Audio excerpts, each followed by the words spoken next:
David Rogers, Davidrodgers. And Your Honor, for ease, this is starting of the Act 159. Okay, thank you. Officer Rogers, where are you employed? City of Atlanta Police Department. And how long have you been with the City of Atlanta Police Department? I just entered my 14th year. And if you can tell the jury briefly about your history with the Atlanta Police Department.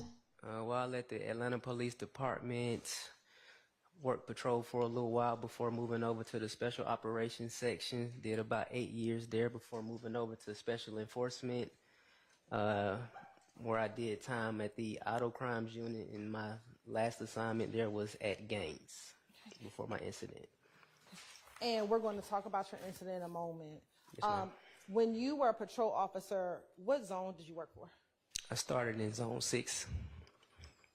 And did you work any other zones as a patrol officer? No, ma'am. All right. Now, you said that your last assignment prior to your incident was you working in gangs. Yes, ma'am. What did you do while you worked in gangs?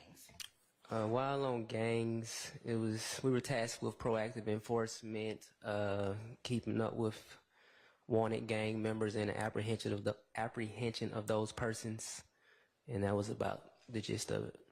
And how long did you work as an officer in the gang unit? I was only there for 8 months.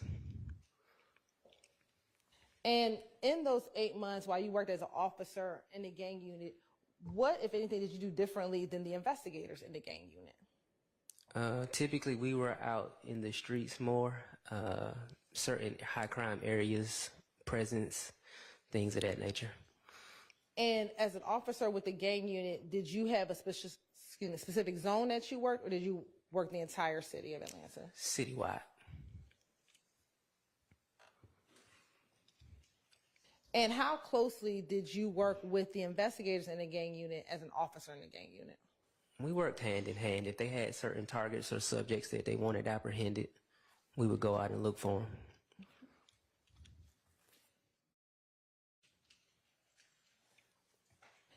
And was that one of the primary responsibilities as an officer to assist with the apprehension of suspects?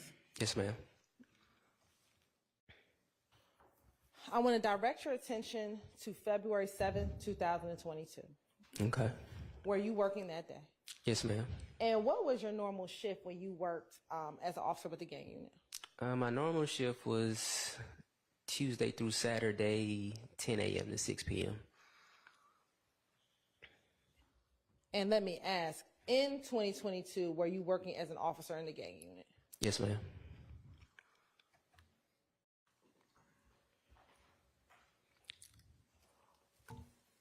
When you began your shift today,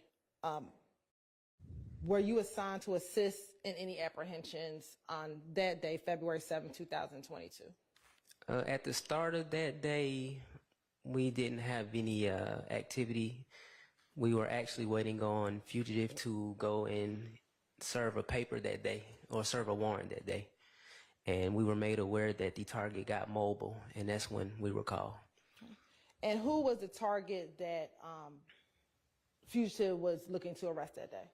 Mr. Christian Eppinger, for the charges of armed robbery and aggravated assault, I believe the case was. And how did you get involved with the apprehension of Mr. Eppinger? Well, we were contacted by the surveillance investigator at the time, Investigator Storno, and so we made our way from Marietta Boulevard over to Cleveland Avenue. Me and my partner for the day, we staged for a little bit and briefed while we tried to gather more resources and be updated on current information of his status and whereabouts. Okay. And you said your partner for the day, let me first ask you, was your partner in the same vehicle as you? No, ma'am. We were in two separate cars. Okay. And if you're in separate cars, how was that he was your partner for the day? We typically do everything in twos, but we were the only two officers for my unit working that day. And who was this other officer? Officer J. Teasley. Teasley? Yes, ma'am. Teasley? Yes, ma'am. All right. And you said that, were you both at Marietta prior to getting the call to assist? We were in the area. I was on Marietta Boulevard. I don't know his specific location on the west side that day, but we were over there. And you said that once you received the call to assist, is that when you made your way over from Marietta Boulevard to Cleveland Avenue? Yes, ma'am. Once you got over to Cleveland Avenue, did you go directly on Cleveland Avenue, or did you stay somewhere else prior to getting on Cleveland Avenue? No, ma'am. Prior to, so we briefed him and myself. We briefed on the side of the Interstate 75 just before Cleveland. Talked about what we were going to do and who we were looking for, what he was wearing, things of that nature. Tried to gather more resources as far as zone crime suppression units. I think I called upon the fugitive unit that day, but they were tied up doing something else. Now, do you remember what the description was that you were given for him? We were told black jacket, white pants. I believe it was an orange hoodie.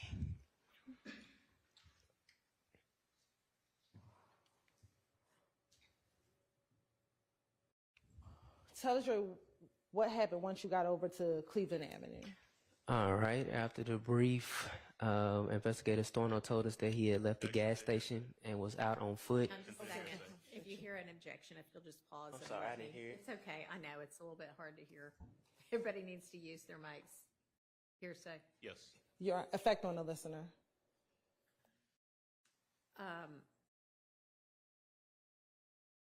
Sustained. Okay. Without telling, I'm sorry, overruled. Overruled. based upon what Investigator Storno said, what did you all do? He told us he was on foot walking from the gas station into the condominium complex. At that time, we left the side of the interstate, moved in, coming down Cleveland Avenue, turned on the Steel Road, at which time I locked eyes on Mr. Eppinger, pulled into the complex. Let me stop you right here. You said the condos in which he was going to. Do you recall the name of those condos? I don't. The address, I believe, is 2637 Old Hateville. I don't know the exact name. The Steel Road entrance. I don't think it's a specific signage at that entrance. I think the signage is on the other side. Have you heard of Colonial Square Apartments? Yes, ma'am. Does that sound familiar? No. Not at the moment. Okay, that's fine. Is this location within Fulton County? Yes, ma'am.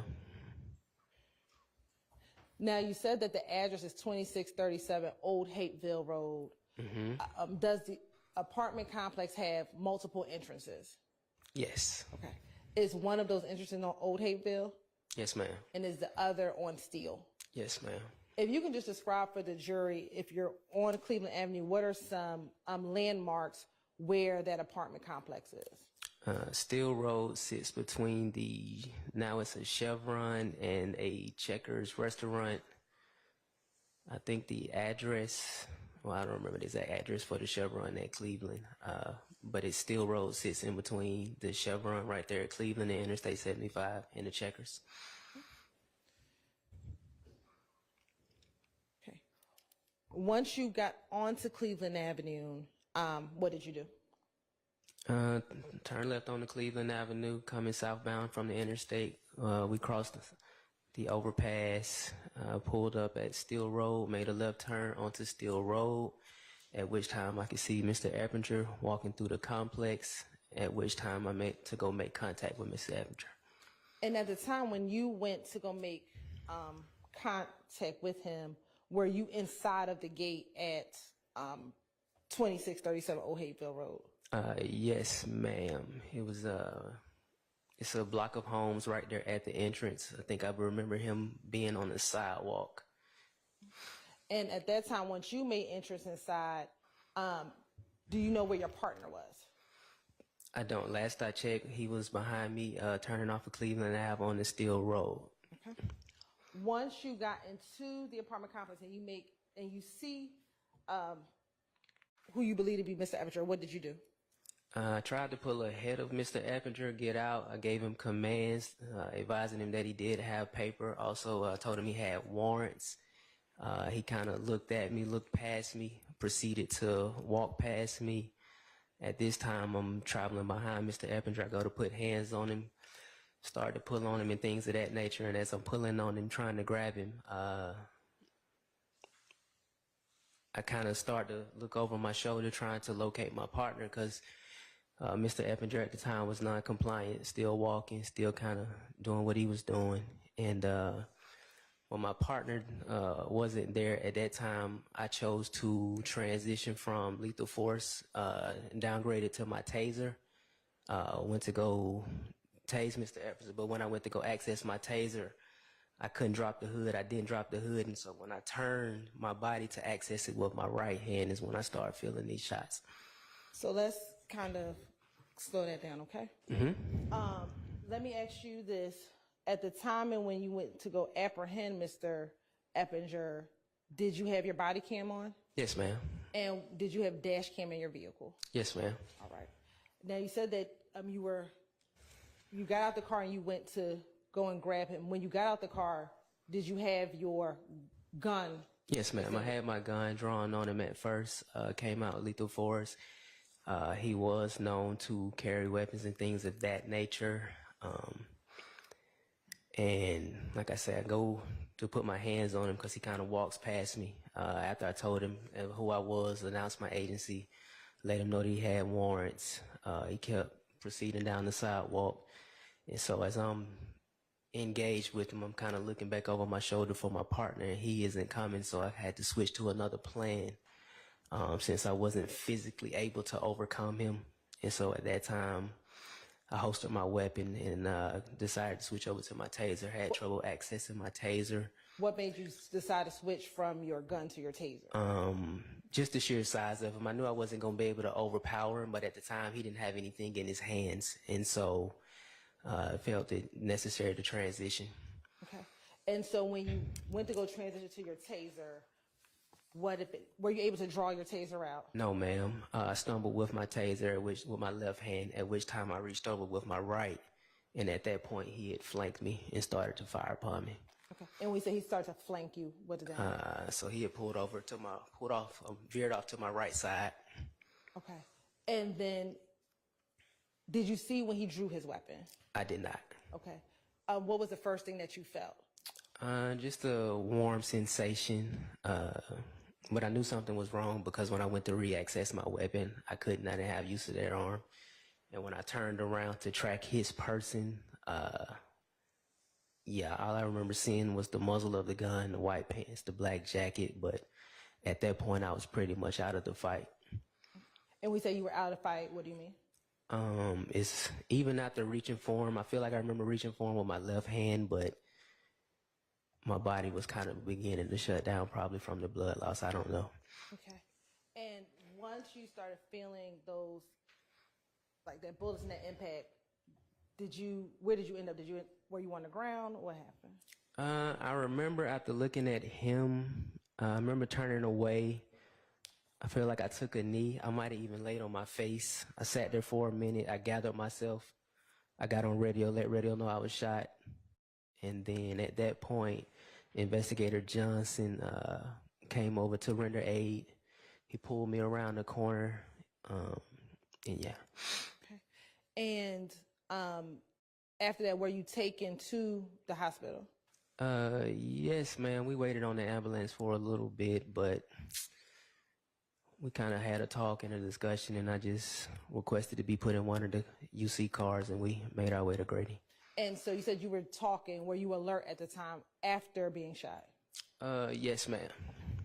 And did you eventually make it to Grady? Yes, ma'am. And what were the injuries that you had as a result of this shooting? Well, I was informed that I was shot 6 times, once to the back of the head, 4 to the back of the right shoulder, and 1 to the back of the right leg.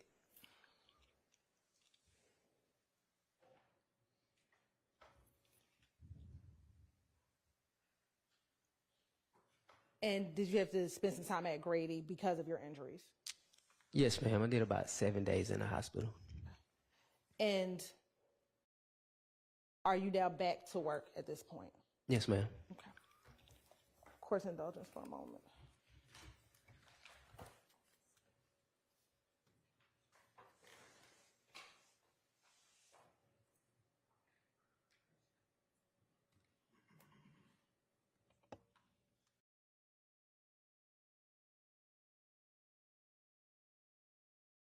I'm going to show you What's been first amended as 32B?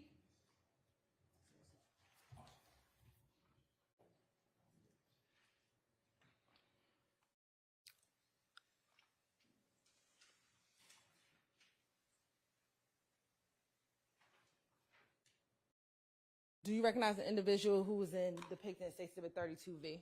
Yes, ma'am. Yes, ma'am. I recognize him to be Christian Eppinger. And I'm also going to show you 18V.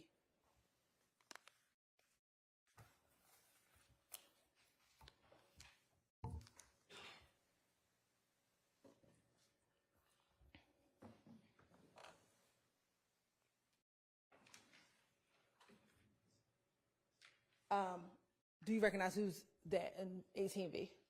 Yes, ma'am. That profile looks similar to his. And I want to zoom in on 18V.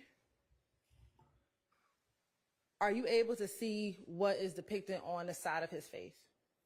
No, ma'am. I'm not able to make that out. Okay. All right. I have no further questions. Any defense questions for this witness? All right.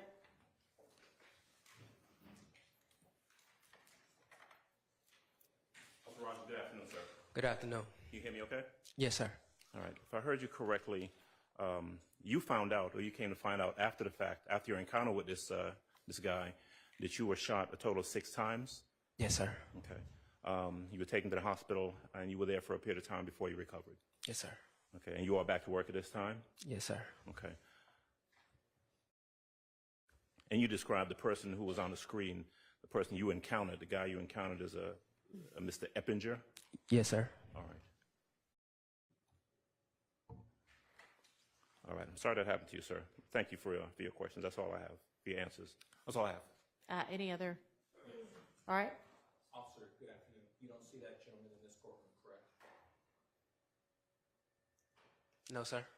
No further questions. Thank you, sir. Anybody else? No, Your Honor. Thank you. All right. Any redirect? No redirect, Your Honor. All right. Officer, thank you for your time, and you are excused.